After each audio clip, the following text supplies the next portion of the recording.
오늘 우리가 에스라서 말씀을 같이 읽었습니다. 회복의 시작이라는 제목으로 오늘 말씀을 함께 묵상을 하고자 합니다.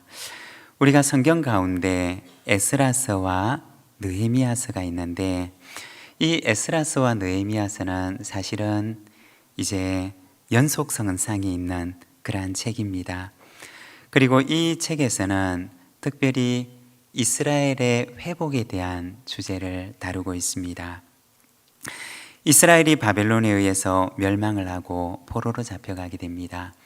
그리고 포로로 잡혀간 사람들이 귀한 명령을 받고 고국으로 돌아오게 되는데, 돌아와서 그들의 잃어버린 삶을 회복하는 이야기가 바로 이 에스라서 그리고 느헤미야서에 기록이 되어 있습니다. 우리가 회복이라고 하는 말을 잠깐 생각을 해보면, 회복이라고 하는 것은 잃어버린 것을 도로 찾는 것입니다. 그리고 처음에 그 건강했던 모습, 혹은 처음에 그 왕성했던 모습과 상태로 되돌아가는 것, 그것을 회복이라고 이야기할 수가 있을 것입니다. 요즘에는 잘 볼 수가 없지만, 예전에는 이 컴퓨터에 리셋이라고 하는 버튼이 있었습니다. 이 본체, 그 컴퓨터 본체에는 이 전원을 켜는 전원 버튼이 있었고, 또 거기에는 아주 작은 리셋 버튼이 있었는데, 요즘에는 컴퓨터가 안정적으로 돌아가지만 예전에는 그렇지를 않았습니다. 작업을 하다가 보면 간혹 컴퓨터가 멈춰서 버리는 그런 경우들이 있었습니다. 아무리 키를 입력을 해도 꼼짝도 하지 않고 멈춰서 버려서 아무것도 할 수가 없는 그런 경우들이 있었습니다. 그럴 경우에는 전원 버튼 옆에 있는 리셋 버튼을 누르게 되면 다시 멈추었던 컴퓨터가 재가동이 되어서 다시 멈추어진 작업을 다시 시작할 수 있었던 그런 기억이 있습니다. 회복이라고 하는 말과 가까운 말을 찾아보라고 한다면 바로 이 리셋 버튼이라고 이야기할 수가 있을 것입니다. 리셋 버튼을 눌러서 다시 시작하게 하는 것, 바로 그것을 회복이라고 이야기할 수가 있을 것입니다. 어떤 이유로 인해서 멈춰서 버린 것 같은 나의 삶 가운데도 처음으로 되돌아가도록 해서 다시 건강하게 달려갈 수 있도록 하는 리셋 버튼과 같은 것, 그것이 바로 우리의 삶의 회복일 것입니다. 여러분, 우리 인생 속에도 뜻하지 않은 일들이 찾아와서 나를 멈춰 세울 수도 있을 것입니다. 그러나 바로 그때 나를 다시 달리게 하시는 회복의 은혜가 저와 여러분에게도 함께 하시기를 바랍니다. 에스라서는 바로 이러한 회복의 이야기를 기록하고 있는 것입니다. 오늘 우리가 읽은 에스라서 9장 말씀에서는 그들을 멈춰 세웠던 죄에 대해서 말씀을 합니다. 1절에서 3절까지 말씀을 보면 이렇게 말씀을 합니다. 이 일 후에 방백들이 내게 나와 이르되, 이스라엘 백성과 제사장들과 레위 사람들이 이 땅 백성들에게서 떠나지 아니하고 가나안 사람들과 헷 사람들과 브리스 사람들과 여부스 사람들과 암몬 사람들과 모압 사람들과 애굽 사람들과 아모리 사람들의 가증한 일을 행하여 그들의 딸을 맞이하여 아내와 며느리로 삼아 거룩한 자손이 그 지방 사람들과 서로 섞이게 하는데, 방백들과 고관들이 이 일에 더욱 으뜸이 되었다는지라. 내가 이 일을 듣고 속옷과 겉옷을 찢고 머리털과 수염을 뜯으며 기가 막혀 앉으니. 우리가 이 말씀 가운데 특별히 1절에 주목해야 하는 단어가 있는데, 떠나지 아니하고 라고 하는 말과 가증한 일을 행하여 라고 하는 말입니다. 우리가 성경을 보게 되면 이 떠남에 대한 주제들을 간혹 이야기하는 본문을 만나게 됩니다. 창세기 12장에도 보면 하나님께서 아브라함에게 너는 너의 고향과 친척과 아버지의 집을 떠나라고 말씀을 하십니다. 바로 이 떠남에 대한 주제를 말씀하는 것입니다. 성경에서 말하는 이 떠남이라고 하는 주제는 새로운 출발을 의미하는 것이기도 하고 또 과거와의 단절을 의미하는 것이기도 합니다. 아브라함이 하나님의 명령을 처음 받았을 때 아브라함이 거주했던 땅, 아브라함이 떠나야 했던 고향과 친척과 아버지의 집은 이방신, 달신을 숭배하는 문화와 신앙에 강하게 사로잡혀 있던 곳이었습니다. 그래서 하나님께서는 이 아브라함에게 떠남을 말씀하셨던 것입니다. 그리고 그 떠남은 새로운 출발을 위해서 떠나는 것이었습니다. 그리고 두 번째 나오는 이 가증하다라고 하는 말은 오늘날에는 잘 쓰이지 않는 말입니다. 이 말이 성경에서 쓰일 때는 우상 숭배와 관련이 되는 타락한 문화를 가리킬 때 사용하는 말입니다. 특별히 성적인 타락을 가리킬 때 사용하는 말입니다. 당시에 이 우상 숭배와 타락한 문화는 아주 깊이 연관이 되어 있었습니다. 그리고 이러한 타락한 문화를 가리킬 때 성경에서는 가증하다라는 말을 사용을 합니다. 다시 말해서 하나님의 백성이 본받지 말아야 할 문화를 가리킬 때 사용하는 말인 것입니다. 그런데 여러분, 어떻게 되었을까요? 이스라엘 백성들은 떠나야 할 곳을 떠나지를 않았습니다. 그리고 본받지 말아야 할 것들을 본받으면서 그들의 가증한 문화를 자신 속에 흡수하고 있었던 것입니다. 이것이 바로 그들을 멈춰 세웠던 죄였던 것입니다.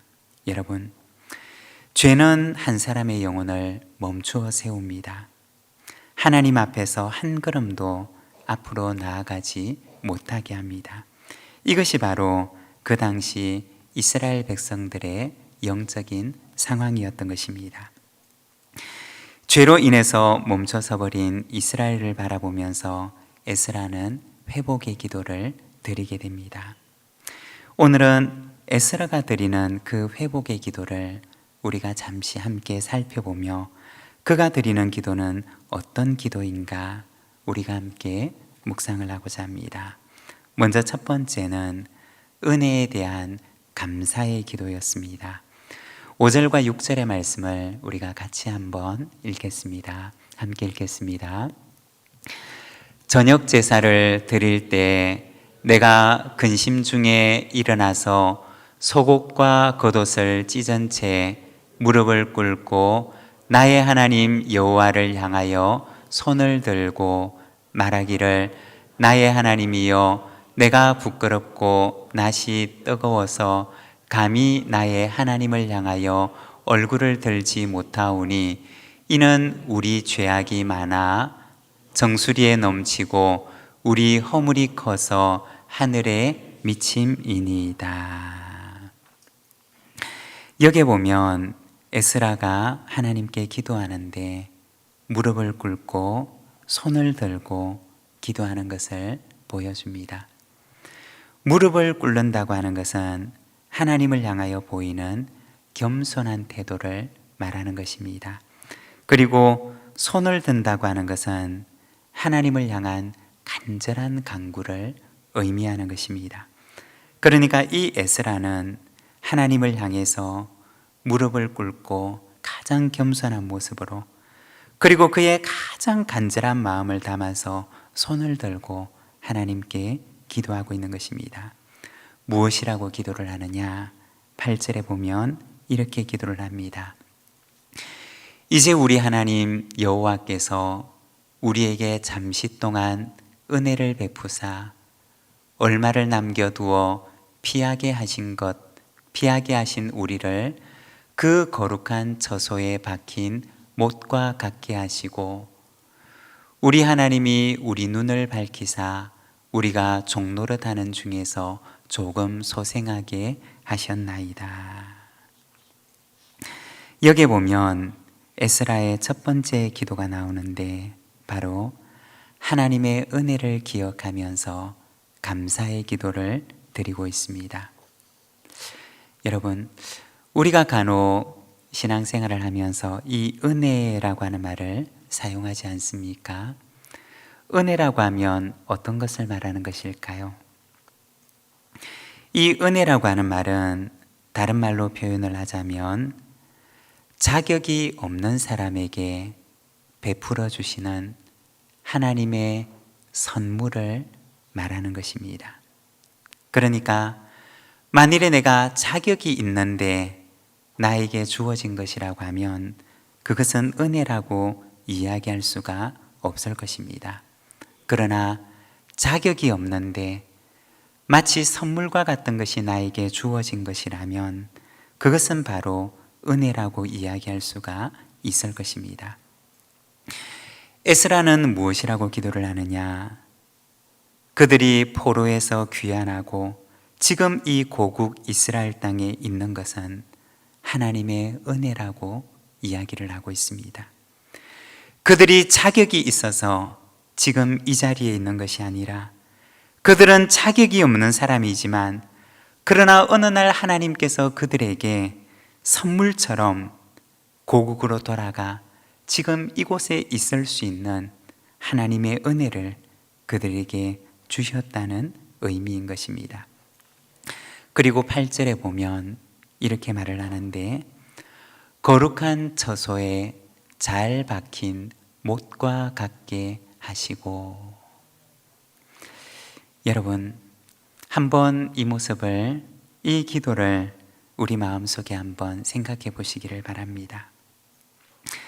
목수의 뜻에 맞게 잘 박혀 있는 그 못을 여러분 한번 마음속에 떠올려 보시기를 바랍니다. 이 목수의 뜻에 맞게 잘 박혀져 있는 못은 때로는 집을 지탱하기도 합니다. 때로는 가구를 지탱하기도 합니다. 그리고 그 잘 박혀 있는 못에 때로는 물건을 무언가를 걸어두기도 합니다. 잘 박힌 못은 목수의 뜻에 맞게 참 귀한 용도로 사용이 되어집니다. 그런데 오늘 이 에스라의 기도를 보게 되면 그는 기도하기를 하나님께서 이스라엘을 잘 박힌 못과 같게 하셨다 라고 기도를 합니다. 여러분, 얼마나 감사한 일입니까? 얼마나 고마운 일입니까? 자격이 없는 자를 하나님께서 마치 목수가 그 못을 사용하는 것처럼 목수가 그 못을 꼭 필요한 곳에 사용하는 것처럼 하나님께서 이스라엘을 잘 박힌 못과 같이 사용하셨다는 것입니다. 보잘것없는 쇠목과 같은 존재를 보잘것없는 작은 이 못과 같은 존재를 하나님께서 거룩한 곳에 단단히 박으시고 그리고 그를 귀하게 사용하시는 것입니다. 여러분, 오늘 이 자리에서 함께 예배드리는 또 우리 젊은이 청년 여러분, 저와 여러분의 삶이 하나님 앞에서 거룩한 곳에 잘 박힌 목수의 뜻대로 제대로 박혀있는 잘 박힌 못처럼 사용되는 자가 되시기를 바랍니다. 자격 없는 자에게 베풀어 주시는 우리는 작은 쇠목과 같이 비록 보잘것없고 자격 없는 자라 할지라도 하나님께서는 이 부족한 자를 하나님의 귀한 곳에 사용해 주시는 것입니다. 에스라는 먼저 이렇게 자격 없는 자에게 베풀어 주시는 하나님의 은혜를 바라보며 하나님 앞에 감사 기도를 드립니다. 그리고 두 번째는 죄에 대한 회개의 기도를 드립니다. 10절에서 12절 말씀을 우리가 같이 한번 봉독하겠습니다. 우리 하나님이여, 이렇게 하신 후에도 우리가 주의 계명을 저버렸사오니 이제 무슨 말씀을 하오리이까?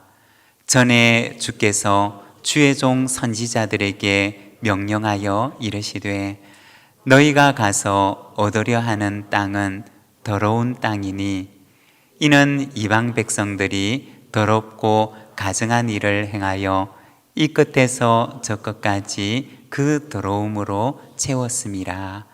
그런즉 너희 여자들을 그들의 아들들에게 주지 말고 그들의 딸들을 너희 아들들을 위하여 데려오지 말며 그들을 위하여 평화와 행복을 영원히 구하지 말라.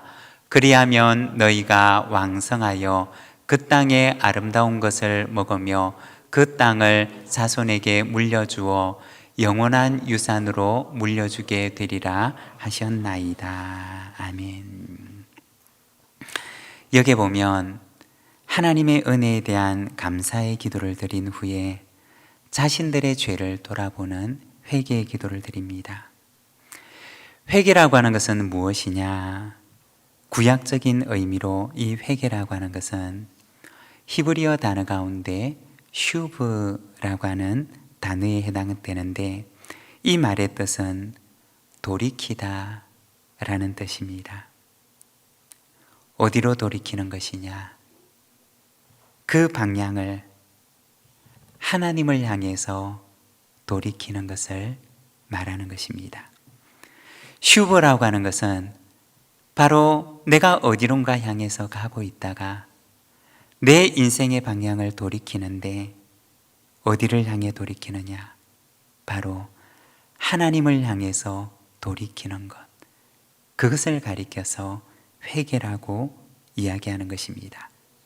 10절에 보면 에스라는 기도하기를 우리 하나님이여 이렇게 하신 후에도 우리가 주의 계명을 저버렸습니다 라고 고백을 합니다. 자신들의 오늘을 돌아보니 지금 자신들의 모습을 돌아보니 하나님의 말씀으로부터 멀리 떠나와 있다는 사실을 그들이 알게 되었던 것입니다.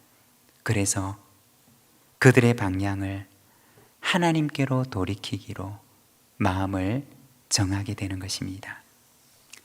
여러분, 우리가 하나님을 처음 만나게 되면 어떤 일이 일어날까요? 하나님을 만나게 되면 가장 먼저 일어나는 일은 죄가 부끄러워집니다. 하나님 앞에 온전하지 못한 나의 죄된 삶이 하나님의 기쁨이 되지 못하는 나의 삶이 하나님 앞에 부끄러워지게 됩니다. 그게 바로 우리가 하나님을 처음 만나게 되면 일어나는 일인 것입니다. 때로는 이러한 자신의 모습 때문에 그 마음이 괴롭기도 합니다. 그런데 이러한 부끄러움과 괴로움은 사실은 하나님께서 주시는 것입니다. 왜냐하면 우리를 변화시키려고 그리고 우리로 하여금 새로운 삶을 시작하게 하시려고 하나님께서 우리의 마음 가운데 성령님을 주셔서 죄를 부끄럽게 하시고 또 죄된 자신의 모습을 괴로워하도록 하시는 것입니다. 그래서 하나님께서 원하시는 사람으로 빚어가시고 다듬어 가시는 과정이 바로 이와 같은 과정인 것입니다. 우리가 하나님을 비유한다면 어떤 분으로 비유할 수가 있느냐? 하나님께서는 이 세상의 그 어느 누구보다 가장 위대한 예술가와 같으신 분이십니다. 우리가 어떤 조각품을 만들 때 혹은 어떤 예술품을 만들 때 처음에는 무엇을 만드는지 잘 알지를 못합니다. 그러나 위대한 예술가는 그 섬세한 손길로 그 조각품을 다듬어 가는데 그의 마음속에 있는 그 형상이 그대로 구현이 되도록 만들어 갑니다. 하나님은 어떤 분이시냐? 바로 우리의 인생을 조각해 가시는, 우리의 인생을 다듬어 가시는 가장 위대한 예술가와 같은 분이신 것입니다. 그 하나님의 손길이 닿게 되면 우리의 모난 부분을 다듬어 가시는데 하나님의 마음속에 있는 그 모습이 구현되도록 하나님께서는 우리의 인생을 당신의 가장 위대한 작품으로 만들어 가신다는 것입니다. 여러분, 가장 위대한 예술가가 되시는 하나님께서 지금 우리의 인생을 다듬어 가시고 당신의 가장 위대한 작품으로 만들어 가시는 줄로 믿습니다. 우리의 삶을 하나님께 드리면 하나님께서 가장 아름다운 인생으로 우리의 인생을 인도하실 줄로 믿습니다. 회개는 무엇이냐? 바로 회복을 향한 출발점과 같은 것입니다. 우리의 잃어버린 모든 것들을 회복하기 위한 출발점과 같은 것이 바로 회개인 것입니다. 그리고 세 번째, 에스라의 기도는 하나님의 성품에 대한 믿음의 기도입니다. 15절 말씀을 우리가 같이 한번 봉독하겠습니다. 이스라엘의 하나님 여호와여, 주는 의로우시니 우리가 남아 피한 것이 오늘날과 같사옵거늘 도리어 주께 범죄하였사오니 이로 말미암아 주 앞에 한 사람도 감히 서지 못하겠나이다 하니라. 아멘. 여기에 보면 15절 앞부분에 이스라엘의 하나님 여호와여, 주는 의로우시니 라고 고백을 합니다. 하나님의 의로우심에 대해서 고백을 합니다. 에스라의 이 고백은 비록 지금 그들의 죄로 인해서 그들이 또다시 망한다 할지라도 그럼에도 불구하고 하나님은 공의로우시다 라는 고백입니다. 그리고 두 번째 의미는 하나님의 의로우심에 대한 그 고백은 비록 그러하다 할지라도 그들의 죄를 용서하셔서 다시 기회를 주실 그 하나님의 선하신 성품에 대한 기대의 고백입니다. 우리가 성경에 보면 누가복음 15장에 탕자가 아버지의 집을 떠나게 되는 이야기가 등장합니다. 그런데 모든 것을 잃어버린 이 탕자가 어느 날 그의 마음속에 아버지의 집이 생각이 나게 됩니다. 그리고 아버지의 집으로 돌아가고자 하는 그런 마음이 떠오르게 됩니다. 무엇 때문일까요? 바로 아버지의 그 선하신 모습이 그의 마음 가운데 떠올랐기 때문인 것입니다. 그리고 아버지는 어떠하냐?